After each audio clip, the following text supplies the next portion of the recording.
Welcome to Session Sunday.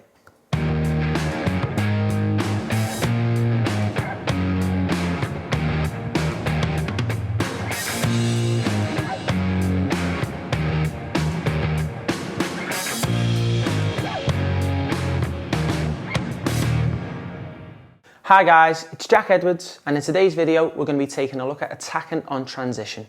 But before we get into this week's video, make sure to leave us a like and subscribe, and if you missed last week's video, click on the link above. Okay, so moving into the first part of this week's session, we're going to be taking a look at counter-attacks in both 2v1, 3v2 and 4v3 scenarios. But before we get into it, let's have a look at how many players we're working with this week and the equipment that we'll be using. Okay, so in terms of players this week, we're going to have 15 outfield players, 15 players in total, 14 outfield players and a goalkeeper. Now, in terms of the equipment, we're going to be using balls, bibs, cones, and then later on when there's other small-sided goals, if you don't have them, you can use poles, okay? In terms of the setup for this part of the session, okay? Now, just a few cones for this one really, and you're trying to maximise your width and your depth as much as you can. So you're going to have your players who aren't currently defending, starting by the goal line.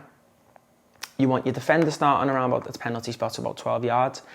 And then you want these players between 25 and 30 yards out. Okay, and then this player 35, 10 yards behind. Wide players with their width, okay, you kind of want 15 yards between these cones. So you want 10 yards between these two players and then a further 15. So you kind of got about 40 across. And then you've got your spear attackers here. Now, how it's going to start is the coach is going to play into this attacker. They're going to receive on the back foot, okay, play into one of the strikers who sets into their partner, okay, and then these two go and attack, okay. So as soon as that pass has been played, defender gets themselves out, okay. So can this player get round, receive it, and finish? As soon as that's finished, okay, another defender comes in. So how you're kind of going to do it, you can either just alternate. 1, 1, 1, 1, or you can have, okay, this side's going to defend and this side's going to defend in terms of 3 players going to be defending in total.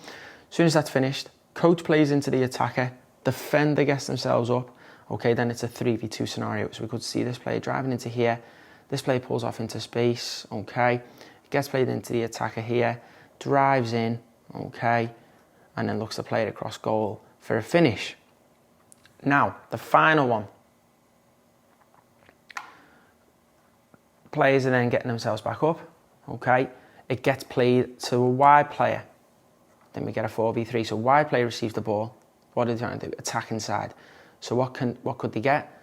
Runners on the overlap, okay? Players cropping in short could be that this player takes a player out here, lets them drive in. This player moves inside or in behind, okay? This player stretches it, receive it, gets played in, and then we finish. So what are we trying to focus on? Okay, we're trying to focus on attacking vertically first, okay, so attacking the goal, okay.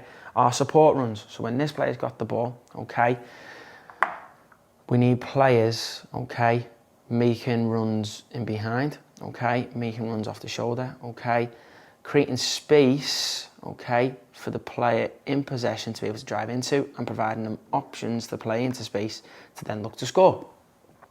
So what we need players to do is think of, okay, my movement might not mean that I get the ball, but it means that a teammate gets the ball, okay? And that's a positive thing. Can you be then involved in the next phase of play? Okay, the next pass could be that the ball comes into the box and so, okay? Because once those defenders are in there, okay, if players are just running in straight lines, it's too easy. You need players crossing over, players coming round, their teammates, okay?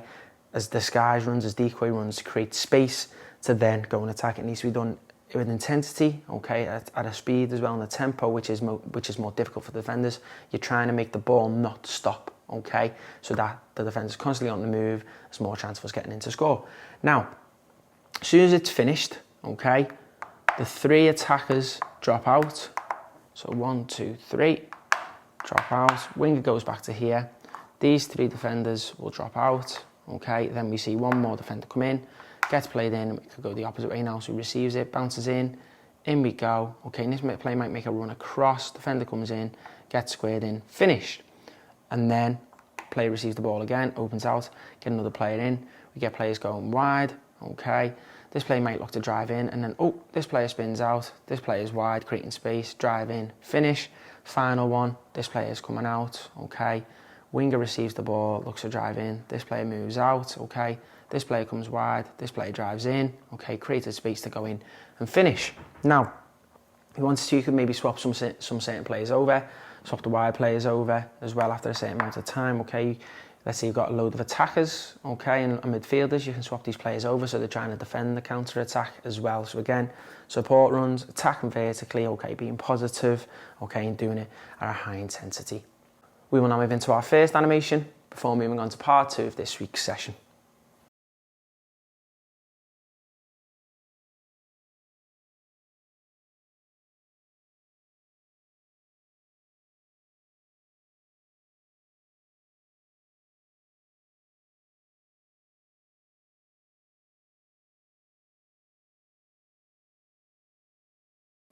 Now moving into part 2 of this week's session, we're now moving into a small-sided game-based scenario, okay, which is going to be focusing on trying to win the ball back to then attack the goal. Now, in terms of the setup for this part of the session, you're going to go between 40 and 50 yards of depth, depending on the numbers that you have available, okay, and the players that you're working with.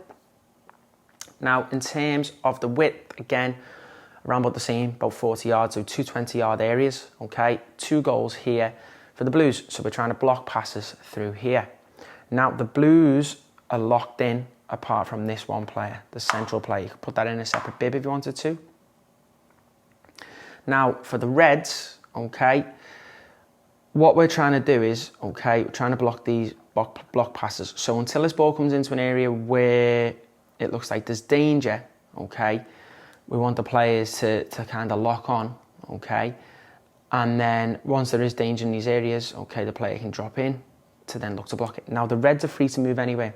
So once the ball's in one half, okay, they might even be able to have 5 players in here, okay, so we can overload to win it back because they can only have 4 maximum, okay, we can have 6, 7, so we want our players as close when the ball's on this side, okay, to this side of the pitch as possible, not staying in here, okay, so that gives us a chance when the ball comes in to go and win it, okay, and go and transition. Now, on transition, that light switch mentality, okay, so we're going from defensive attack. What are we trying to do first? Attack vertically, okay, secure the ball. Where's our route to goal, okay, where's our support runs? If we win the ball here, can we play out of pressure, okay? We play out of pressure, again, support runs. So the striker, okay, might pull off. This player comes in. We get players making runs on the overlap, okay, to receive it. We're going in to score. Now, the Blues will always look to start by playing out from here. Okay, so for them, they're going to look to split, going to look to get like the fullback time wide, midfielder dropping in. Okay, so look for the Reds in here. Okay, so these 2 midfielders, okay, you want players in front and players behind ready to engage. The wide players doing in between both to stop players getting the ball. Now, once the ball moves across to one side, what are we focusing on? Okay, we shuffle across, okay, defend the space, okay, and then we look, can we put pressure on the ball as soon as it comes into here? So when the player gets the ball here, pressure on the ball, what are we doing? Showing it into congested areas. Okay, so we want to show the ball backwards, okay, or inside here, okay? So what we're saying to this player here is go and play back to there. This player gets the ball, pressure on it. What we're doing, we're inviting them to come back towards their own goal, okay, because then how are they going to play out? So then they try playing it again, player looks to touch inside, we pinch it, light switch mentality, and we score. So we're trying to win the ball quite high to attack on transition. Now, if they do look to beat, okay, a player and they get it into space here, blocking the passes, okay, so again, focusing on our recovery runs, okay, to block that ball from going in. Once we block it, okay, now this we're focusing on securing the ball. Don't just give it back to them, okay, so if they've got 4 players on this side, this player can look to receive it, okay, then we look to go and attack. So it's using our brains, okay, decision making to get the head up, bit of composure, and then play out of pressure for us to go in and score. We will now move into our next animation before moving on to the final part of this week's session.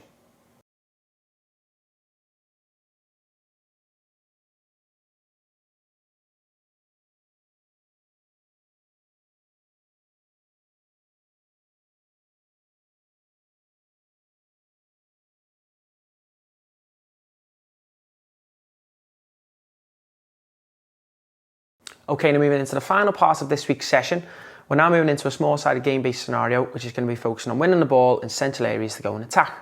Now, in terms of the setup, okay, we're going to have 25 yards of depth here, 20 yards of depth here, 40 yards of width. Again, increase and decrease depending on the amount of players that you have, the area that you have, and the age group that you're working with. Now, the Blues, okay, are locked into their zones until one of these three players has received the ball. All it takes them to receive it, and that's their trigger to go forward. So what we're trying to do is screen passes away from these players, lock on, okay, and prevent them winning the ball. So it gives us a chance to win the ball back high in here as well. Blues are looking to score in these goals, and they can't score into the goals until one of these players have received it. Progression can just be that players can move anywhere, okay, and that these players can score at any time. Now, for the Reds, if they can't win it in here, they're going to try and win it in here and use the overload. Okay, so they can afford to get players, okay, locking on. So if this player comes in short, they can have this player locking on, but these players around have got to sense the dangers of that, okay, and not be wide. So if this player receives it and they get turned in a 1v1, there's a route to goal. So the ball will start at the back. Okay, so these are obviously going to look to spread it out. So what are we having on? Pressure on the ball. Okay, screening passes away. And if this player looks to come in short, we've got a player in here. Okay, we've got a player here, player across here. Okay, and we've got a player there. Okay, so what are we doing preventing the space? Ball gets switched.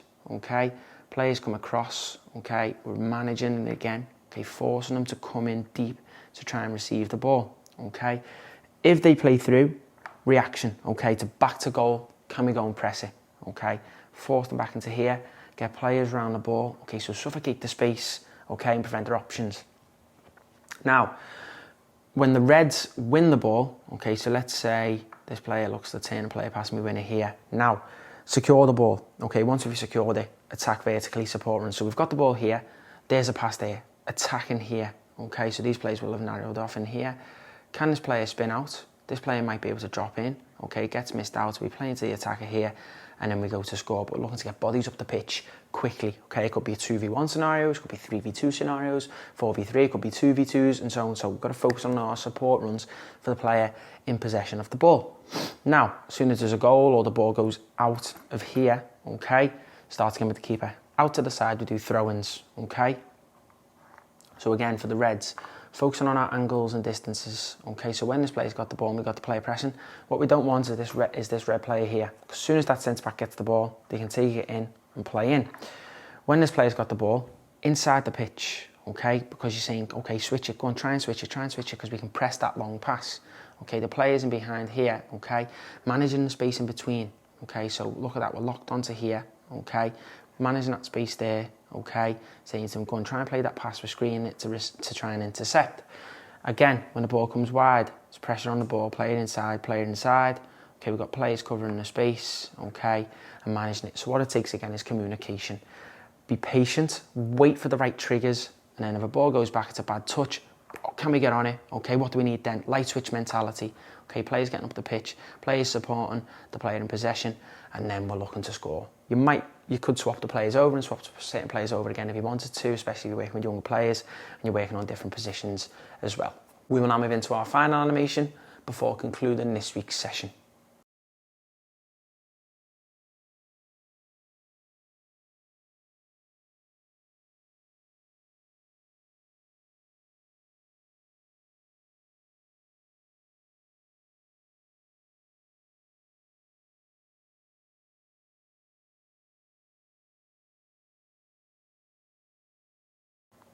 Thanks for watching this week's video.